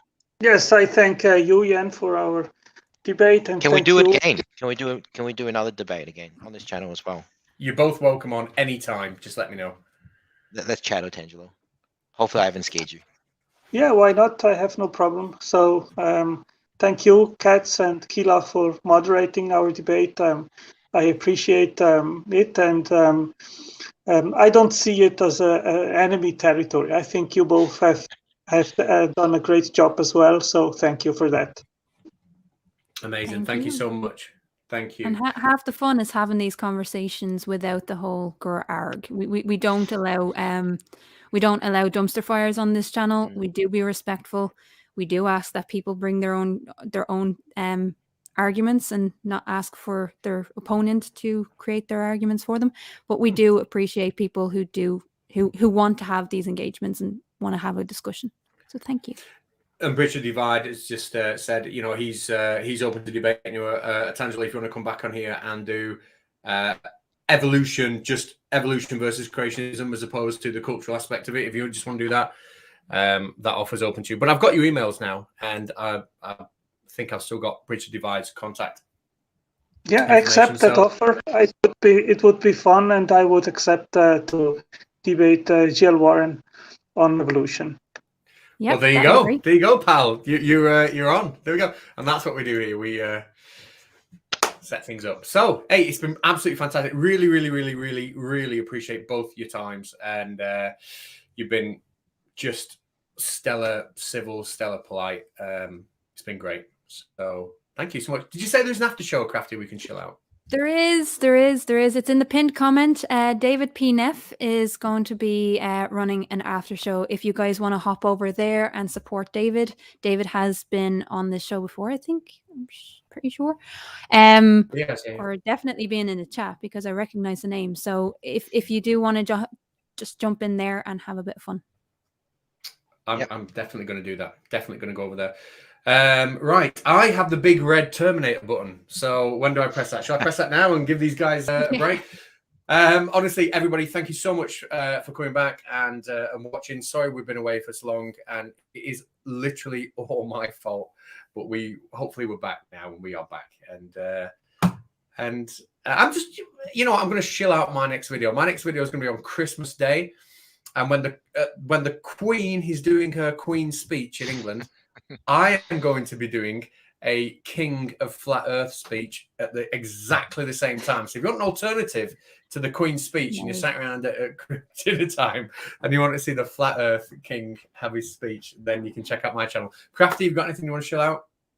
Not particularly. Although I will chill out the Pain of Progress if people haven't seen it. I Yes. do moderating for the Pain of Progress channel, which is a look in history and how we've gotten to where we are today. So season 5 is going to be coming very, very soon. So make sure you jump on board that because it's That's awesome. some great content. Otangelo, we've got all your links and stuff in the description. So if you want to hear more from Otangelo, click in the description there.